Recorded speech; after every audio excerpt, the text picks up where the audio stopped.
ရင်လေးတွေကဟောလဲစတုတ္တပတ္တိမဲ့တရားသူရထားတဲ့ပုဂ္ဂိုလ်လူရင်းကတော့ရှိကမပယ်ဘူးသေးတဲ့လောဘအဆိုင်ခဲဒေါသအဆိုင်ခဲမောဟအဆိုင်ခဲအထူးအဖြင့်တေက္ခတိဝိသိကိစ္စခေါ်တဲ့အယူဆလွယ်မှမှုယုံဝတ္တန်တရားဖြစ်မှုပေါ့လေအကျင့်မဟုတ်တရားအကျင့်မှန်လို့ထင်မှတ်ပြီးတော့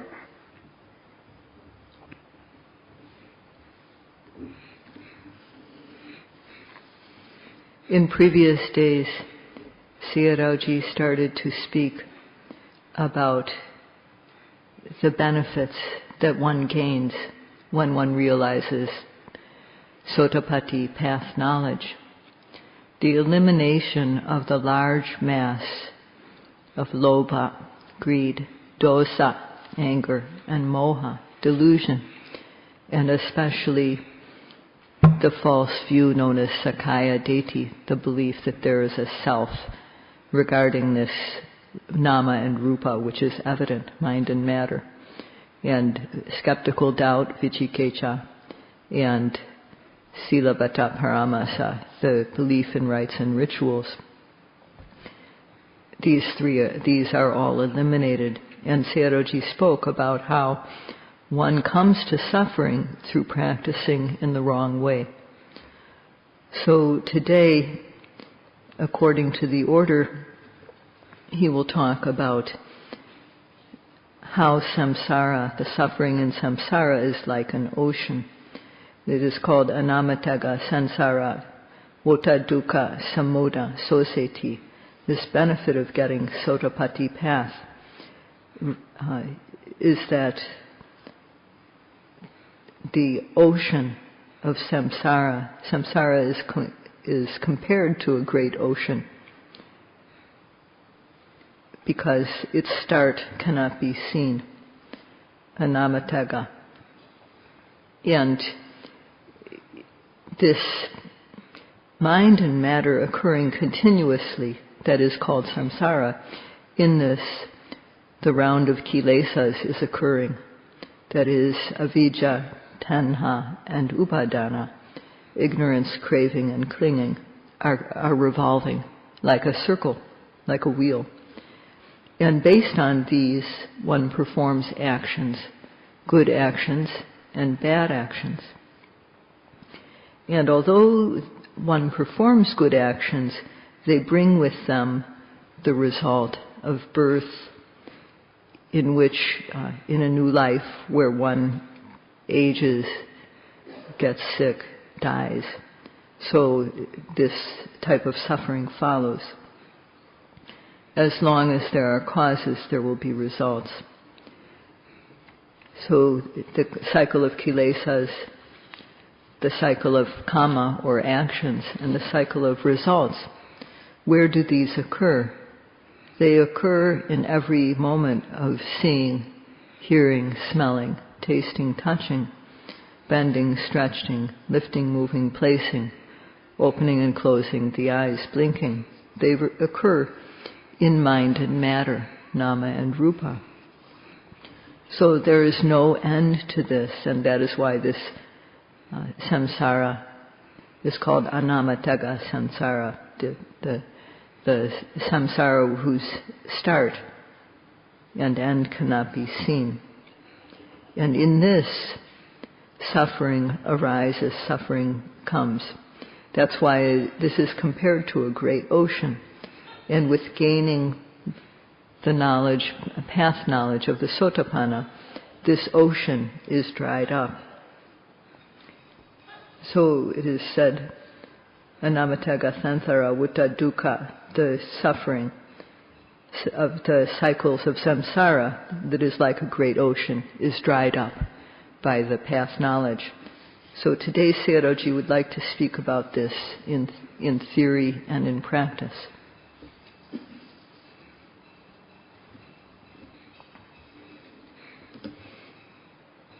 When one gains the path knowledge of a stream winner, Sotapatti, mega, then one dwells in the human and the deva realms, lifetime after lifetime, going either up or down, just between these two realms, the human realm and the deva realm, at most for 7 more lifetimes. This is what is said. So, if one doesn't gain this first path knowledge, then there's no end to one's life in samsara, because due to past karma, past actions, a new life results, and in that new life one performs actions, karma, and these lead to new life in which one again performs actions. So there is no end that can be seen to this great ocean of samsara. But if one gains the path knowledge of the stream winner, then one lives a limited number of times, only in the human world, which is still a very confusing, busy place, and also in the realm of sense delights of the devas. And if one gains jhanas, worldly jhanas, as a Sotapanna, then one can go to that realm. But if one does so, one will not go down to the deva realms or the human realms after being in the Brahma realms. But these realms too are suffering.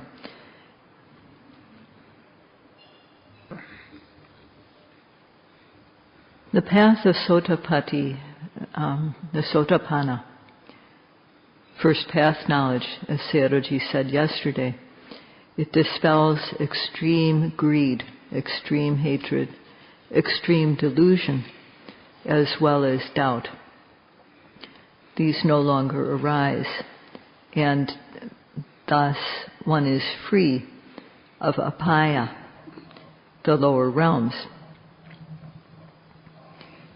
So this word apaya is made up of 2 words, apa and aya. And aya means happiness and growth. One doesn't gain happiness and growth for nothing. It comes from clean, pure behavior, keeping the 5 precepts, gaining strong metta and karuna, loving kindness and compassion, and as now one observes every second of the time. And this cause for happiness and growth that is called aya, it only arises if vipassana knowledge is developed stage by stage, and then if path knowledge arises. So if one gains at least Sotapatti Magga, the first path knowledge, then one has human knowledge that is very sharp and keen, very special. And this is called Arya. This Arya is the cause for human happiness, celestial happiness of the Deva realms, and the happiness of Nibbana. So if one goes to the lower realms, the 4 lower realms, then in those realms one has no opportunity to perform this type of wholesome deed, this is called Arya. One has no opportunity to practice this. One has no chance to perform good deeds such as dana. So one can't perform deeds which are the cause for happiness to arise. But if one becomes a Sotapanna by realizing the first path knowledge, then the door to these realms is no longer open. And these types of birth do not have the chance to arise in the future. So this is guaranteed. when one gains Sotapanna path knowledge, this is guaranteed.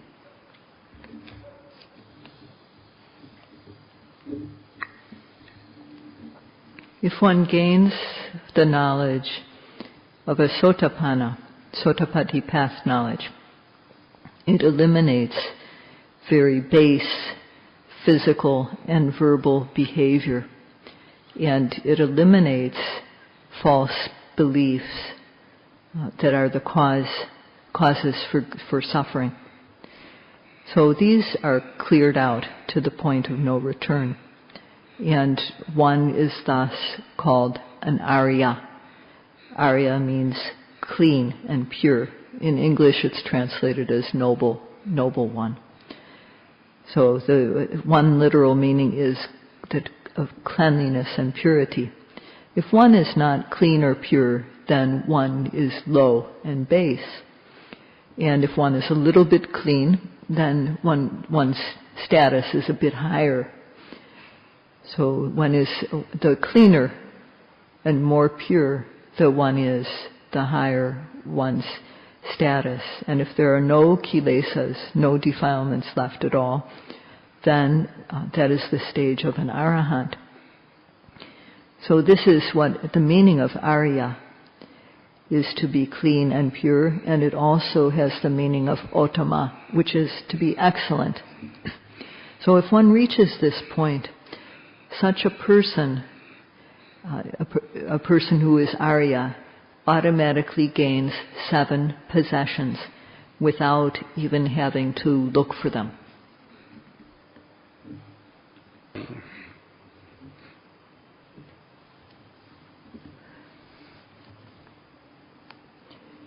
At that time of realizing path knowledge, one's mindset becomes changed greatly.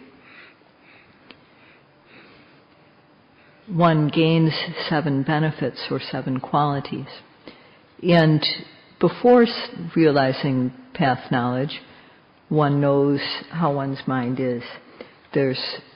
One hears about the 7 benefits that one can gain from the practice, and faith wakes up. And with this wakened faith as a base, one wants to get the benefits that one has heard about. The purity of physical and verbal and mental behavior. At least one wants to try to see what happens. So one comes to the realm of the Dhamma. And if at that point one walks straight along the path, then one, as it is said, walking the correct path, one reaches the correct destination. So when one practices respectfully, then with effort, mindfulness and concentration, virya, sati and samadhi, the obsessive defilements, the pariyotana kilesas, are quelled. And when knowledge develops because of one's accurate aim, then the mind is also more clean because even the refined kilesas have been removed. So at that point, one's physical, verbal, and mental behavior are all clean. So because one knows, truly one comes to acceptance, and this is decisive faith. One realizes that this is the right way to go. So, sorry, I'm not Tubiroma Bideva Utama Palomiao. So this is what this type of decisive faith that comes from knowledge in the practice is what one who cherishes the Dhamma comes to possess. They come to possess this faith. And this is especially apparent at the stage of Udiyabhiya Jnana, seeing the fast arising and passing away of phenomena. At this stage, faith is called adhimauka, or decisive faith. Before that stage, one's faith is not decisive. One hasn't seen enough yet to make a decision. But at the stage of Uddiyabhya Jnana, one has decisive faith, and if one continues to practice from that point, then until one gains, if one keeps on going and gains path knowledge, what one will have is called adhigama sada. This is another type of faith that one gains. So one comes to possess faith, and because one possesses this, one even if someone threatens you, your faith will not be broken. Even if someone comes and bribes you, your faith will not be broken. Even if someone who can speak really well comes to try to talk you out of having faith, they won't be able to do it. This is because you've gained the wealth of faith, or sada, called sada dana. And this exists when one gains Sotapatti path. This type of faith exists not only throughout one's present life, but throughout one's future lives.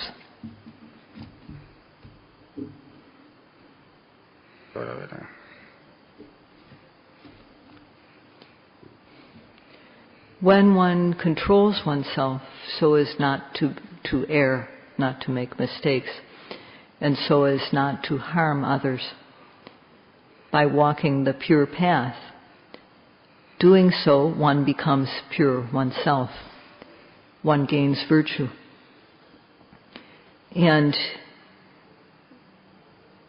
so one knows, too, that one has come to possess virtues. And the virtues that one comes to possess are called dana, which means wealth in Pali. And some people, when they gain this, they even exclaim, I've gotten these wealth, this type of wealth. So this type of wealth that one comes to possess is called dana. And what we gain through the correct method, the faith that is gained in this way, is one's own, which cannot be destroyed by any type of cause. No cause can destroy it. So one has gained this firm possession.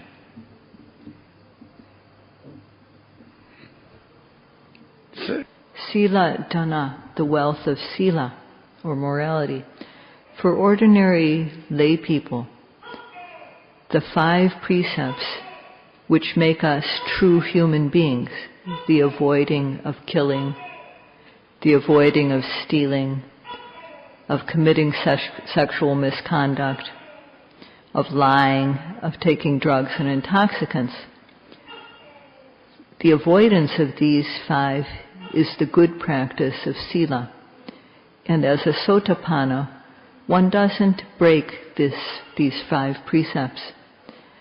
Thus one gains this possession called the wealth of sila, the wealth of morality. And with this, one also regards wrongdoing. One is disgusted by them, the way one would be disgusted by feces. And one shrinks from doing wrong, the way one would shrink and fear picking up a red-hot, iron-burning ball. So these qualities of disgust and healthy fear regarding wrongdoing are called hiri and ottappa, moral shame and moral dread. One gains these qualities too. One who does not have this moral shame and moral dread, that is, most people in the world lack this and are thus immoral. People are not disgusted by wrongdoing. They don't think of it as feces. And people do not fear committing wrong, even though it's like picking up a red-hot iron-burning ball. So one gains this wealth, which brings about self-control, the wealth of moral shame and moral dread. So one comes to gain this with past knowledge.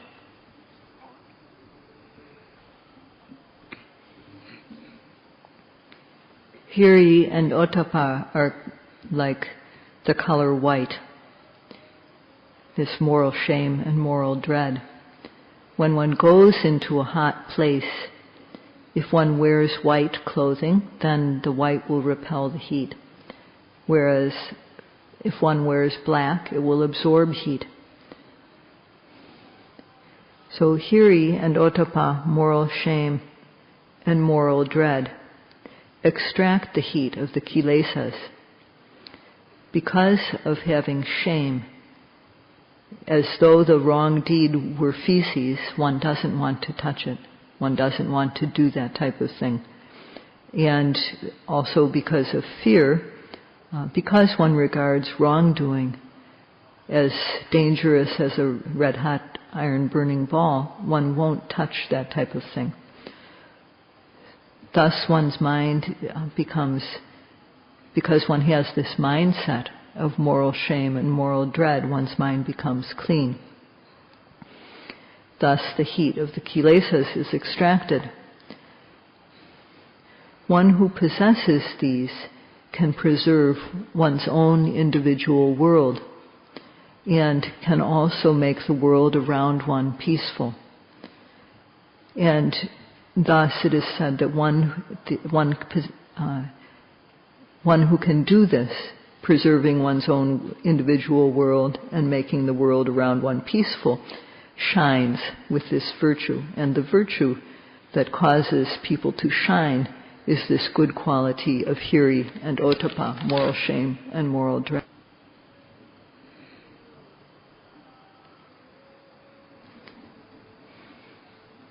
When one has come into possession of these virtues, then one has also gained what is called agama sutta, that one knows the method. One gained these virtues through the path of practice, and thus one knows this method. One knows the method of how to work both for oneself and for others. Or in another way of looking at it is that one knows how to work for one's present life as well as the future. So one gains this knowledge. And this is called Adhigama Sutta, the learning that one has come to possess, the wealth of learning. So one who practices well experiences a lot of delight in hearing the Dhamma, because the Dhamma is their own possession. And this is called Suttadhana, the wealth of learning. And when learning is there, then because one knows the method for dispelling the things that are bad, one has learned this method. When bad things are dispelled, then good things come. And one also gains is the wealth of generosity, caga. One is able to give freely.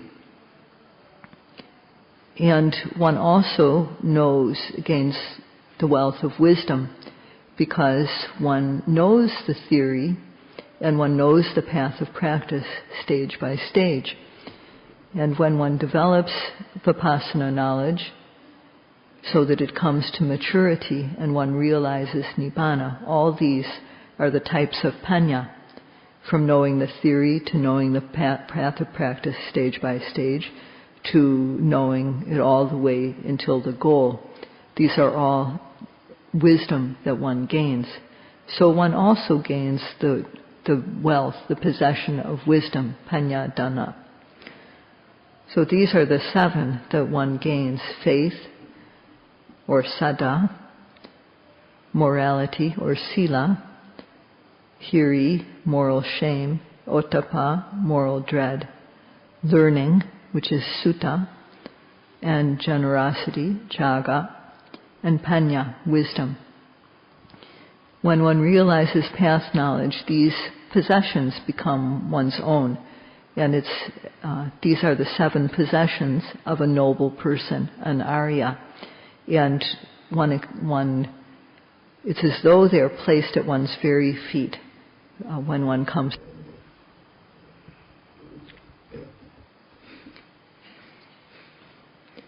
So wanting to get to a higher level, one follows this path with faith and with desire to gain the results that come. And if one, as it said, if one walks the right path, one is sure to reach the right destination. So when one walks this path and then gets the result of reaching the right destination, one no longer accepts the wrong type of path that one used to follow. One sees the wrong path as wrong and no longer follows it. So it is said, atengikang micha megang pajahati, that the path knowledge of a Sotapanna dispels this wrong path made up of 8 path factors. The 8 factors of the wrong path are, first of all, micha deti, wrong view. Because one now sees correctly, the wrong view has been dispelled. And there's no more wrong objective, wrong aim, because of having right aim. And the actions such as lying or slander, harsh speech, frivolous talk, that is wrong speech, or the acts of killing, stealing, adultery, that is wrong action, and wrong ways of making a livelihood that is based on breaking the 5 precepts. These are all replaced by right speech, right action, right livelihood. And making effort in the wrong way, micha vayama, is dispelled by making right effort and reaching the goal. So thus one doesn't waste one's time in meaningless ways anymore. There's no more micha sati, or wrong mindfulness, and no more micha samadhi, wrong concentration, because the correct samadhi has arisen. So the wrong practice, the incorrect practice of sila, samadhi, and panya has been dispelled. And thus it is said, atengikang micha megang pajahati, that the path of knowledge of a Sotapanna dispels this wrongful eightfold path. If one becomes a Sotapanna, then even if someone tries to bribe you, or tries to threaten you, or tries to persuade you, they will not succeed in turning you to another path outside of Satipatthana. This is a benefit that it comes from realizing path knowledge.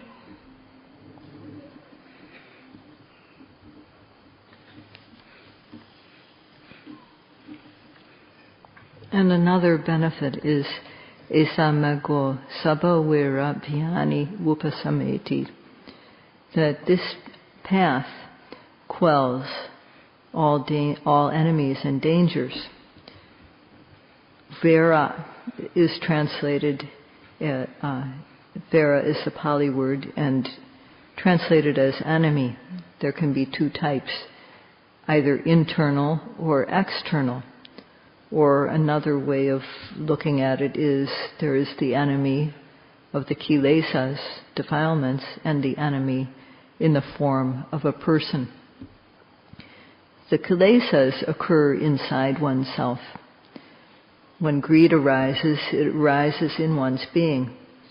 And when greed becomes extreme, if it goes out of control and becomes extreme, then one transgresses. One turns to acts of stealing things that belong to others, or transgressing in many different sexual ways, or one can lie, because of what one wants. And if anger becomes extreme, then one turns to acts of cruelty, killing. One lies and cheats in order to harm others. And when one has no knowledge, then one will use drugs and intoxicants, and because of these, one can turn to violence and harm others. So these are very fearful enemies, the enemies within. And in the mind also, there are these internal enemies which can rise up on the obsessive level. And also there are the latent kilesas which lie dormant, the roots of the kilesas. So these two, all of these are called the kilesa vera, the enemy of the kilesas, or akusala vera. So these are the internal enemy, and these are the worst and nearest. The enemy called pugala vera, the enemy in the form of another being, could be a human or could be some type of animal. Even dogs. Dogs can be dangerous to us. So these are outside of us, and because they are external, one can see them and one can avoid them. The worst type of enemy is the inner enemy. So the Buddha gave a method for controlling, preventing, and uprooting these enemies that dwell within us. The gross enemies are controlled with sila, the enemy of gross physical and verbal misdeeds. And the kilesas that can arise in the mind, he gave a method for preventing and curing these. And one also, he also gave a method for uprooting the very seeds of the kilesas. And if one becomes at least a sotapanna, there is a level of lobha, dosa, and moha that is uprooted.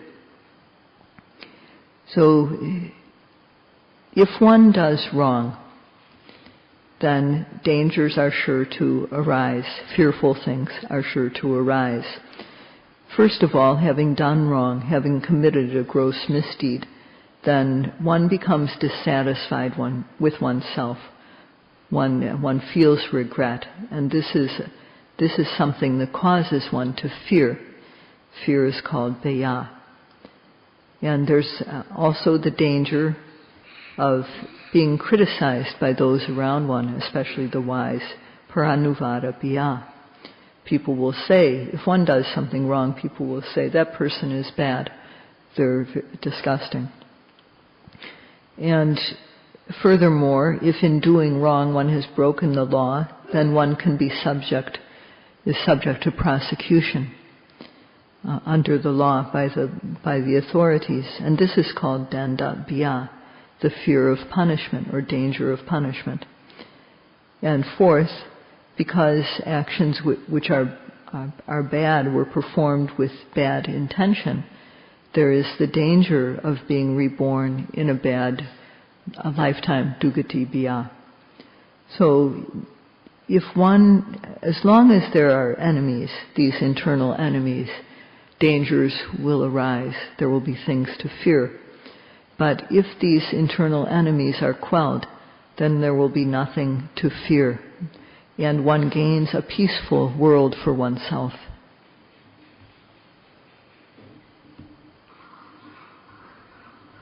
So according to this series, if one practices systematically and gets these benefits, that is, if one walks the right path and reaches the safe destination, how will you regard the Buddha? This person pointed out the Dhamma. And although one is not able to meet the Buddha in person, one will meet the Buddha by virtue of seeing the Dhamma in the practice. when parents have children, if these children listen to their parents and grow up to be successful in all sorts of ways, then the child will feel, because of my parents, I grew up to gain this type of success. So one will feel this type of feeling for one's parents. Only if one follows the instructions of one's loving parents can one be said to be a true son and daughter. So if one gets an education but is not a good person, that is, if one has IQ but not any EQ, then how will parents feel when they look at that child, a child who is well educated but not well behaved? But on the other hand, if parents see a child who is well behaved and has learned what they have to teach, then the parents will feel, now I have someone that I can rely on. So it's said that when one practices and gains past knowledge, it is said, sama sambuddhasa orasa potabhavam karoti, that the realization of the path, what makes one a true son or a true daughter, as if coming from the heart of the Buddha. Because one gets this benefit of past knowledge by listening to the instructions and then applying them. And this, by applying the instructions, walking the path and reaching the destination, one becomes a true son, a true daughter of the Buddha. It is said that there are many hundreds of more benefits. It is said in the text. But these 7 that have been explained specifically are the major ones. And if one follows the correct path respectfully and carefully and reaches the correct destination, then one will be able to have a victory ceremony. And one will have gained a way, through one's practice, one will have made one's own world peaceful, no matter how bad the rest of the world is. One will have made one's own individual world peaceful, and also the world right around one. So Sayadaw hopes that you all will be able to do this. And tomorrow will be the concluding talk. This is all for tonight.